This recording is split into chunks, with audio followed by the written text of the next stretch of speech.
Some women plan for children most of their lives. They dream of getting married, starting a family, having a baby of their own. Others have motherhood thrust upon them before they've ever had a chance to think about what's coming. That was me. 15 years ago, I had my first baby when I was barely out of childhood myself. She was impossibly beautiful, incredibly tiny, and totally sweet. And I had no idea what I was doing. Despite the dozens of baby books and advice from well-meaning family members and perfect strangers, it was the craziest on-the-job training I've ever experienced. There was just no one around who could help me. I lived hours from my family, and my friends were all college kids who were more clueless than I. While I was trying to figure out an infant's sleeping schedule, they were trying to figure out their party schedule. When I was up all night with a teething baby, they were up all night studying, though I'm pretty sure I was learning a lot more. No matter how prepared you think you are, having a baby will teach you more than you ever thought possible. She's not quite a baby anymore, but I'm always learning. She's still impossibly beautiful, but far from tiny, and well, not so sweet. Teenagers are like that.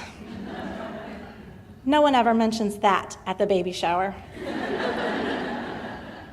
None of the unsolicited parenting advice you get when you're pregnant covers mouthy teens, or sassy tweens, or even whiny preschoolers.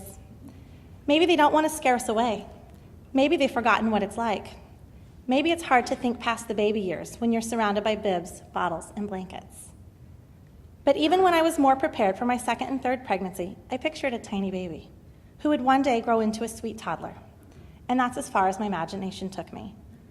I never thought about where I would be today, mid-30s, married with children, including one who's now in high school.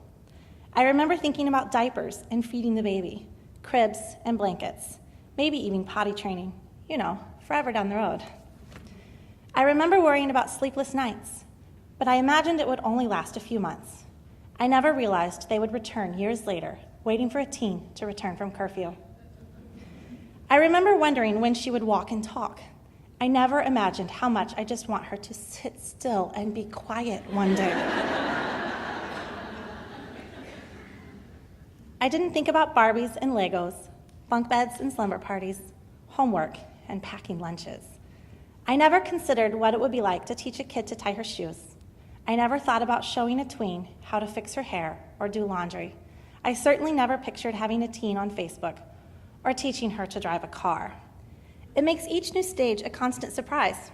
The first day of school, the first spelling test, that first holiday wish list that doesn't have any toys, the first time a teen asks to go to the mall with her friends, and not you. Now we're into a whole new world of co-ed parties, formal dances, and final exams. Having a kid in high school is something new entirely. High school. And it's okay, because now I can finally start to anticipate. I remember being a teen. It wasn't so long ago after all. I can see it now. No one has to warn me because my memories of living through it are all quite clear. For the first time since toddlerhood, I kind of know what's coming, and I am so not a fan. I think about my own high school years, and I'm terrified to let her out of my sight. My friends and I laughingly reminisce about sneaking boys into the basement, missing curfew, shenanigans on the cruising strip, and so many things I'll never admit to in public. Maybe if we just stick to the everyday, less creative aspects of adolescence. The first boyfriend, GPAs, driver's ed, prom night, graduation, letting go.